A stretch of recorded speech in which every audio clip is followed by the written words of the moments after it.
Hello, YUkon 28209. Yes, this is Candy Matson.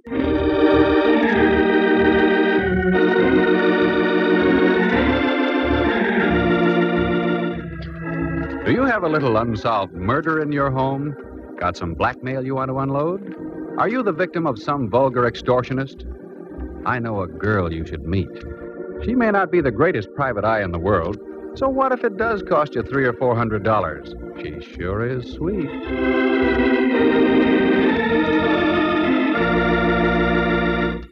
She's Candy Matson. Like to meet her? Hello. Candy Matson? Well, I wasn't sure when I looked in the mirror this morning. Had a rough night, eh? Oh, there have been rougher ones. Look, Voice, before you get caught with my receiver down, who are you and what do you want? As to who I am, you'll find out very shortly. What I want is you. How romantic, and over the phone yet. Let me finish. What I want is you to lay off that cable car business. Oh, that. Well, I'm afraid I can't. You see, I was sitting beside him when they discovered his transfer had been punched sort of permanently.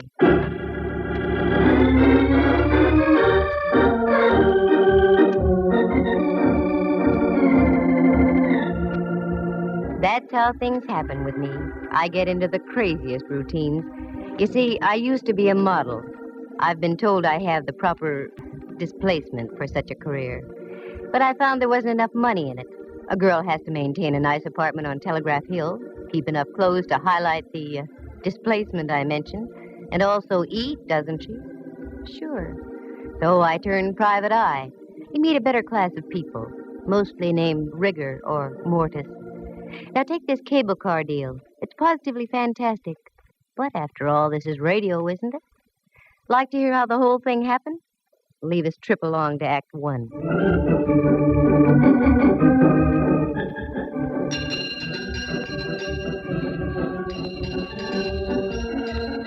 I wanted to get downtown that morning, but I couldn't take the F car on Stockton. They were ripping up about 87th Street, which is par for the course.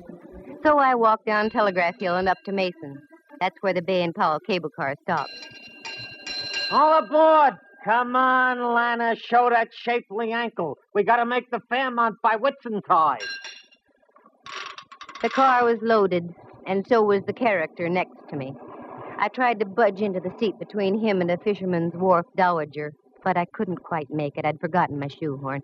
Say, pardon me, but would you mind reading your Wall Street Journal over that-a-way a bit? I'd like to sit in here. Oh, if you insist. A knight of old. He budged his hips a quarter of an inch, and I slipped in, ready for my rocket ride over the hill and down into town. The trip, as usual, was uneventful. 3 smashed fenders and several choice words I'd never heard before, but I wrote them down. By the time our prairie schooner reached the turntable at Market Street, the crowd on the car had thinned out.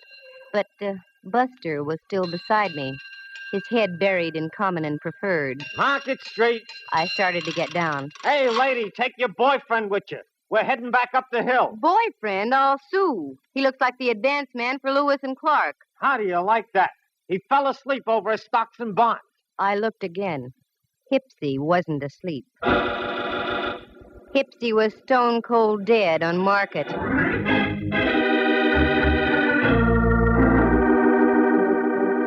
What a twist. I, who always went on the prowl for a whodunit, get one literally tossed into my lap. He just hadn't gone out of this world serene-like. Oh, no. There was a steady slurp of blood trickling down his vest just north by northeast of the equator. After a half-hour wait full of questioning by homicide legmen, I knew my morning shopping tour was rained out. And after all, I was only going to buy an emerald clip to match the glint in my eye. Well, that would have to wait. I knew the next step. I grabbed a cab home. I wasn't long in waiting. Right on cue. And if it was the right cue, it would be Lieutenant Ray Mallard from headquarters, daintily pressing his cuticles against my apartment buzzer. I was right. What? I've been expecting you. Come on in, Mallard. You've been expecting me. Why, Candy? Naive little rover boy, you. Have a drink? No, I'm not in the mood. Just make it a double. Sit down, Mallard, and let's be civilized. Take off your hat. It is off. Oh? Candy, for once I'm puzzled. You're just saying that. Yeah, because it's true. I've checked and rechecked. No matter how many loose ends I tie together, I still get no connection between you and Dwight Ellsworth. Dwight Who'sworth? Ellsworth, your extremely limp traveling companion on the cable this morning? Mallard, I can give you an angle on that. Yeah? Yeah. The angle being that I didn't know him from Adam. Level? Straight. Oh, look, honeypot, this mediocre dialogue is getting us nowhere. What did you haul your size 11s in here for? Oh, frankly, I don't know. Here, fill it up, will you? Well, you're not just going around in circles, Mallard. You're going around in doubles. Yeah. Like I've said before, Candy, you've got a pretty view from here. Oh? Wait till I turn around. I mean from your window. Look at that ship down there, just docking. Where? Down there. There's romance for you. Probably just in from the Far East. Here's your drink. Oh, thanks. You know, it is sort of romantic. Don't you think it'd be fun to jump on a tramp like that and whisk off to the South Seas? Hmm? On a honeymoon? No. That's what I thought. South Seas. Mallard. Don't call me Mallard. Why not? We're just playing for ducks, aren't we? Oh, very crisp. Playing for ducks. No, Candy, we aren't. Not in this case. We've got a dead man in our hands. Rudy Toot shot right through the heart. And you were sitting next to him. Sure. Go on now. Get out of here. What? You heard me. Lift your hindquarters and get back to headquarters. Candy, I don't like that look. You've got something on your mind. Yeah, but you wouldn't recognize it if I told you about it. One word of warning. Don't dabble. You're in deep enough. Got it? Got it. Here's your hat. Grab it. So long, Mallard. See you around a jailhouse sometime. Fie-fo-fum. 'Twas then I smelled a big fat fee. That great, big, kind of attractive Mallard. He missed the boat. Oh, he saw it, but he missed it. It was that ship he saw docking. That was the first time I came out of the dark since my Tunerville ride down the hill in the morning.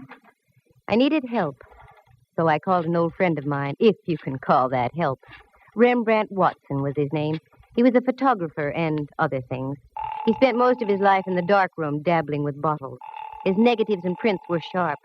His thought processes not quite. But he'd given me assistance in the past, so I called him.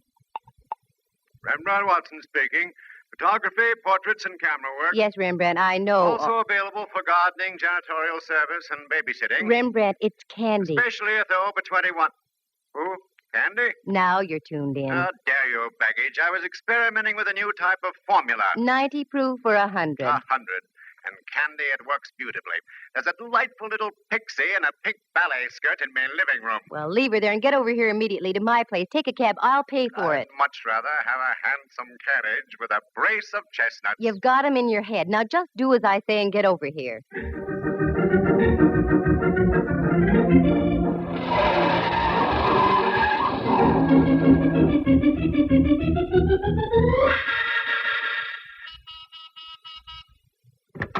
Float in, Rembrandt. Gadfrey. Where's the man to take me cloak, gloves, and topper? You're wearing a sport coat and slacks, and you know I have no man. And therein lies your basic trouble, my dear. You have no man. Now, Rembrandt. Every man should have a woman. Every woman should have a man. It's the incontrovertible law of the universe. Candy, you should have a man. You. Sure. I'm no longer a man. I'm a sprite transcending the world. Well, stop transcending a moment and come down to earth. We've got a job to do. How poetic. How idyllic.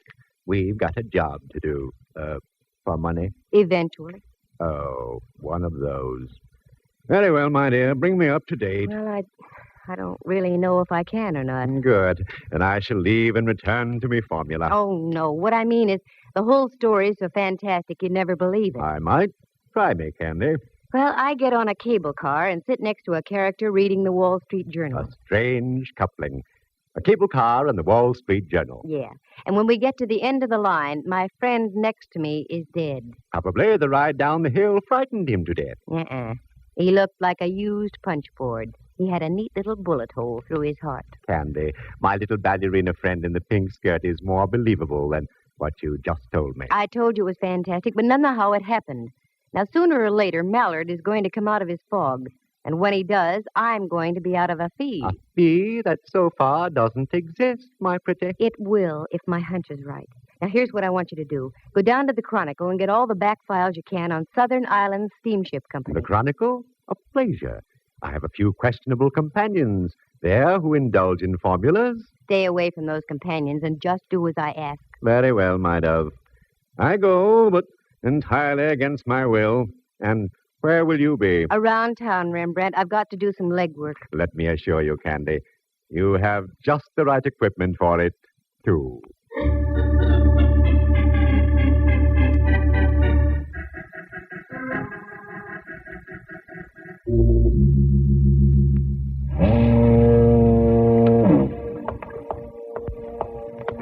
What a joint. I'll bet they mount slit gullets on the walls instead of deer heads. Well, come on, Candy. Get your tools out and screw up your courage. Yeah, miss, what'll it be? Nothing right at the moment except information. Information, water, both free. What do you want to know? Well, I'm looking for the purser off the Dwightsonia. I hear he does his shore duty in here. That's right. Name Campbell. That head on the table over there belongs to him. Thanks.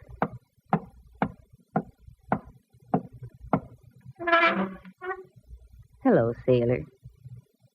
Hey, Campbell. Wake up. Oh, leave me alone. Come on, snap out of it. Who are you? What do you want? My name is Candy Matson. I want to ask a question. I'm only drinking. Go away. Not until I find out what I want to know. Dwight Ellsworth was murdered this morning. What? I thought that would bring you to. Well, that's the nicest news I've heard since VJ Day. What do you want to know? Where does his brother live? That stooge. He's got about as much spine as a water eel. Never mind. I want to find him. He seems to keep his whereabouts as secret as an atomic stockpile. The whole family ought to be knocked off. He lives out in Seacliff, 25 Dashiell Road. Good. Bartender, buy my friend a little reward. And one for yourself, too.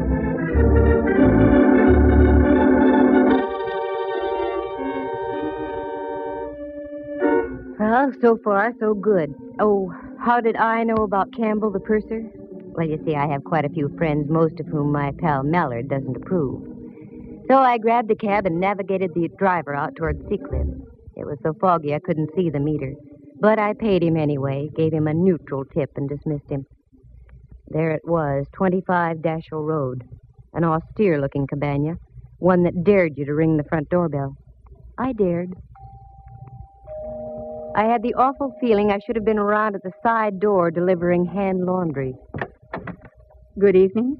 Except for the fog, yes. Is Mr. Ellsworth in? Yes, he is. But I'm afraid I must ask you to leave. There's been a death in the family. I know. That's why I'm here. Come in, please. Thank you. Walk this way, please. Oh, I'm afraid I couldn't, even if I lived to be 100. Mind your tongue, young lady. You're in the house of an Ellsworth. Oh, hoity-toity. The old babe had delusions of grandeur. Well, no need to get uppity with me. I've mingled with royalty. I once played a bit part in a Rita Hayworth picture. But this old gal was really something. She couldn't have been more than 45, yet looked like something out of the Barretts of Wimpole Street. She ushered me into a large-ceilinged living room, and there on the divan was my boy, his head lowered into his hands and quite obviously touched. Quite obviously. Roger, this young lady is here to see you. I don't believe you mentioned your name. Candy Matson. Matson? Are you in shipping, too? Of a sort. Oh, this is my wife, Miss Matson. You'll pardon me if I don't seem hospitable, but my brother was murdered this morning. I know. I was sitting next to him when it happened. You were? Don't talk to her, Roger. I don't trust her. This whole thing is a threat of some kind. No, it's not a threat. It's a business proposition. I'll come right to the point. You see, I'm a private detective. Oh, one of those persons. Put your nose back down, Mrs. Ellsworth. I want to get the show on the road. Yes, I'm a private detective, and I'm in a spot, too. The police think I'm connected with the case in some way, so I'm here for a double purpose. I'm listening, Miss Matson. Roger, I forbid you to speak with this woman. Too late, Mrs. Ellsworth. Now, this is it. I'm in this business to make money. Give me a check now for $300, and I'll find out who killed your brother. And I'll also clear myself. Roger, I'm warning you. Naturally, you want to see the killer of your brother brought to justice, don't you, Mr. Ellsworth? Don't you? Yes. Here, I'll make a check out right now. Thank you. Just make it out to Candy Matson. Payable today. A lovely collection of guns you have, Mr. Ellsworth. You hunt much? Oh, yes. Yes, my wife and I are quite fond of shooting. She's an excellent shot. There you are. Thank you. I'll be in touch with you sometime tomorrow. Mr. Reed didn't say a word. She just stood there against the fireplace and shot sparks through me. After I waved the check in the air a few times to dry the ink, she showed me to the door. Very clever, aren't you? Taking advantage of a weak-willed man. I wonder who made him that way. Don't cash that check. I mean it. Don't cash that check. Mrs. Ellsworth, $300. I need the money, badly. I need some new rolls for my player piano.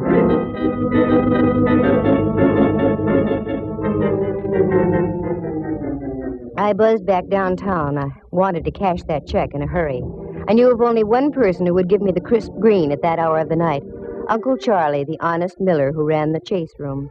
Uncle Charlie, in the strict sense of the word, was a gentleman. So with a tender little pat on my cheek, he cashed the check, and I went up Telegraph Hill and home. All of a sudden, my eyes did a couple of inverted loops. Oh, my lights were on. Who's in here? All right, speak up. Oh, Candy, the light of my life. Come join our party. Oh, Rembrandt, you gave me a scare. You don't scare easy What? either, Candy. Got something on your mind? And Mallard. Well, how ducky, a midnight soiree. What goes on here? Well, that chicken you had in the icebox is delicious. Was delicious. Looks like you've done everything but eat the bones. Your vintage is superb, too, Candy.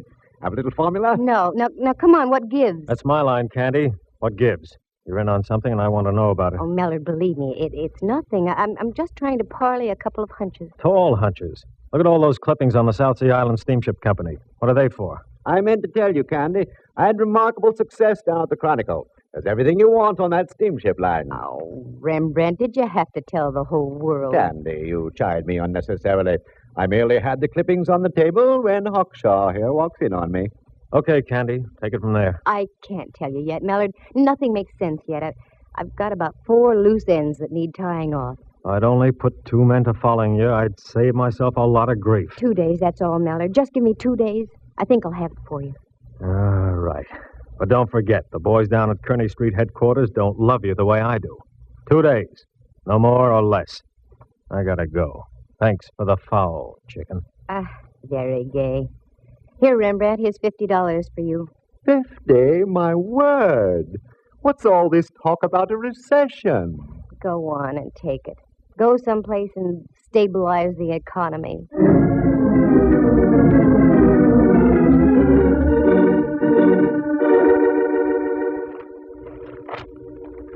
I whipped through the old newspaper clipping. It was all there. Fire at sea on Ellsworth's ship.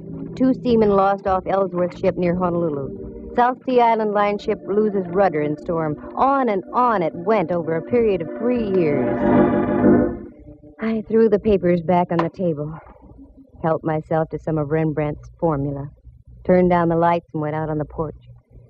The bay was dark except for an occasional path of light from a passing freighter. I sat down to think and think. Then, click, just like that, 2 little tumblers in my mind fell into place. Only one thing to do, and that was to do it the hard way.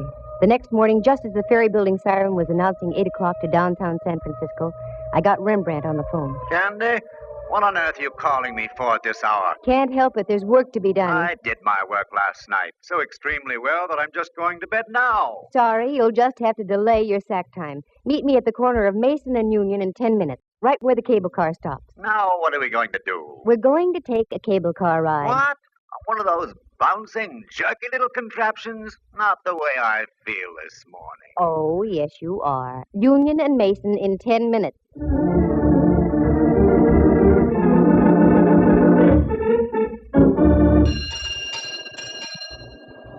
All right, Rembrandt, get on. This is the silliest thing you've ever done, Candy. Maybe. We'll see. Dwight Ellsworth was already on the car when I got on here, and alive. How could you tell? He mumbled something when I asked him to move over. Sounds logical. Although I once remember stumbling into a corpse who mumbled for hours after it had been liquidated. Rembrandt was in one of his rambling moods, so I let him alone. The car pulled over Mason Street, down Washington, and then swung on to Powell and up the hill. Now I watched the buildings and apartments carefully. There was a little red brick building, now a big apartment house, a woman's residence club, and so on. Then over the hill, more apartments, and the possibilities petered out at Bush. Well, only one thing to do. Canvass all those blocks between Washington and Bush. Okay, Rembrandt. Off the car. Strangest corpse I ever did see. What'd you say, Candy? Off the car. Come on. Now what? I just want to get to bed. Well, not for a long time, Boy Blue. Now, here's the pitch. You take this building, and I'll take the next. We'll alternate as we go along. Ask if a tall woman with a horsey face and dressed something like Queen Victoria ever lived around here. Oh, Candy. I know it sounds wild, but it's got to be done. A horse with a tall face and dressed something like... Oh, Rembrandt, look at me. Get that smoke out of your brain. A tall woman with a horsey face and dressed something like Queen Victoria. You got it? Got it. Okay, get going.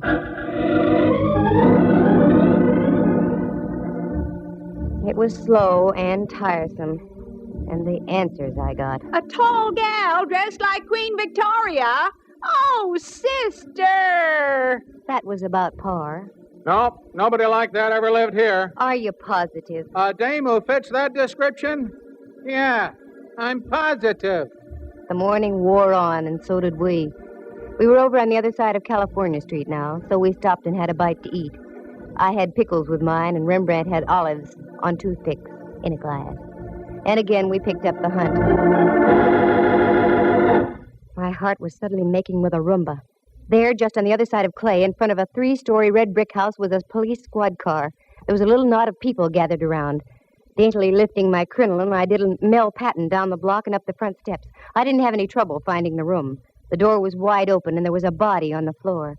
4 representatives of the law were buzzing back and forth. One of the buzzees was Mallard. Well, my little ambassador of violence. Why is it you're always around the extremely dead, Candy? I've got no time to brandy the ad-libs, Mallard. Who is it? I don't know yet. No identification. Let me see. Oh, a pen pal, maybe. I was right. I knew it. Knew it? Knew what? You're right, he was a pen pal. He wrote me a check last night for $300. His name is Roger Ellsworth.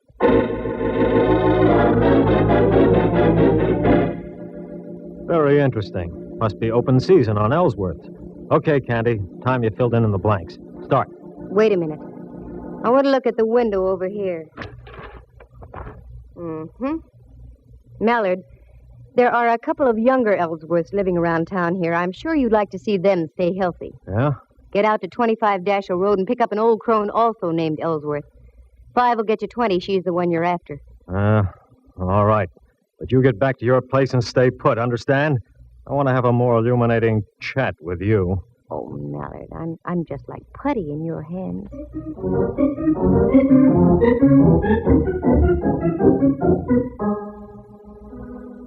The moon was coming up over Diablo and spraying a path of silver on the bay. Still no Mallard. I wondered what could be wrong. Well, this was it. This was the showdown. Have you seen a tall face with a horsey woman? Oh, Rembrandt. Candy, I'm so mad at you, I could... Oh, what's the use? Now what's the matter? What's the matter, she says. I've been roving all over Powell Street, ringing doorbells. Where did you go, you traitor? Oh, Rembrandt, I'm sorry. And in the excitement, I forgot all about you. What excitement? There's been another murder. In a moment, there's going to be another. I'm looking right at you, Candy. Oh, cool off. Have some formula and stop snorting steam. What was that? Your window, Candy. It just shattered. What? Oh, wait a minute. That window didn't shatter by itself. Quick, get the lights, Rembrandt. Now duck down here. What sort of a silly game are we playing now? This isn't a game, believe me. Candy! Candy, are you all right? Yikes, it's the gumshoe. Yes, I'm all right. Where are you, Mallard? Over here. 2 houses over. We've got your girlfriend trapped on the roof next to you. Don't move and stay covered. Okay. All right, Mrs. Ellsworth. Are you coming down peacefully, or do we have to play cops and robbers? I'm not coming down until I get that Candy Matson. She did it. She forced me to kill my own brother-in-law. Have it your own way. Okay, loosen her up a bit, boys. Better than the 4th of July. Keep your head down, Rembrandt. Oh, is that what was up? Ready to come down, Mrs. Ellsworth? No, I'm not! That hateful woman! She's ruined my whole life! All my plans! Just because of her snooping and prying! She's going to die, I tell you!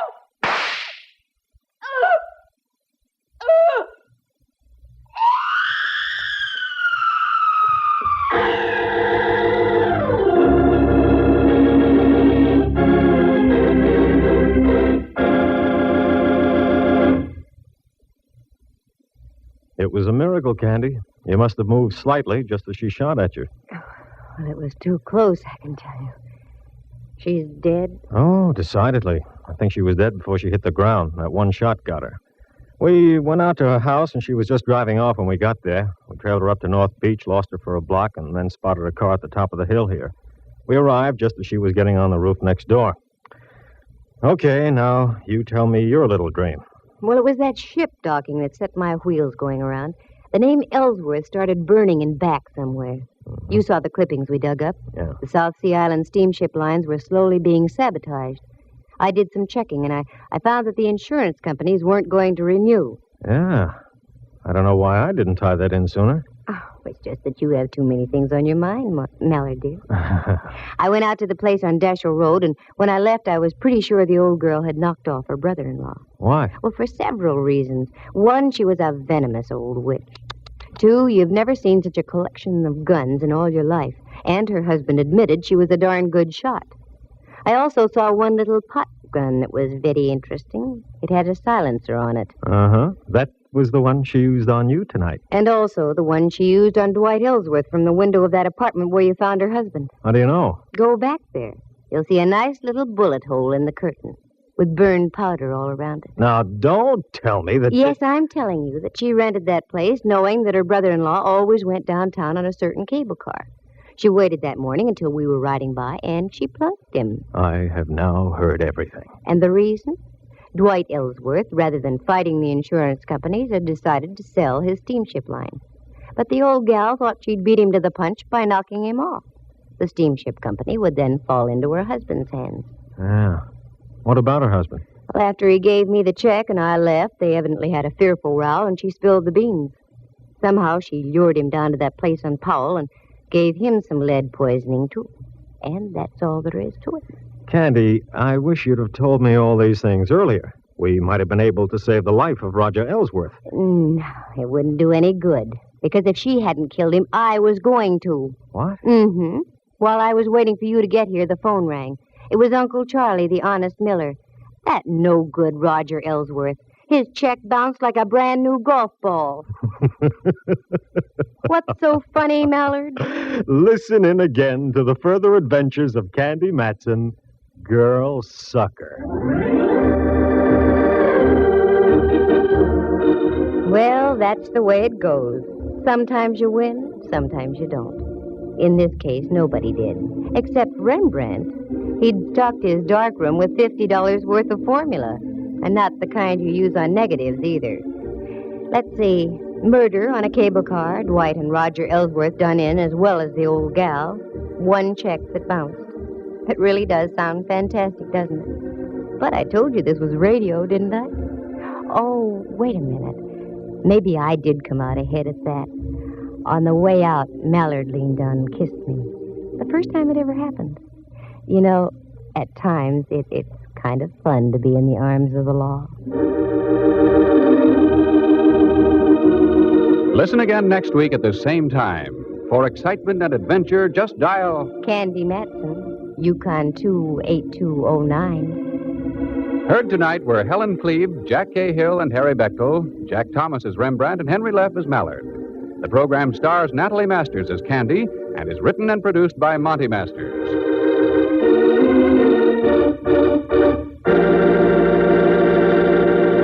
This has been a presentation of NBC, the national broadcasting company. Ooh.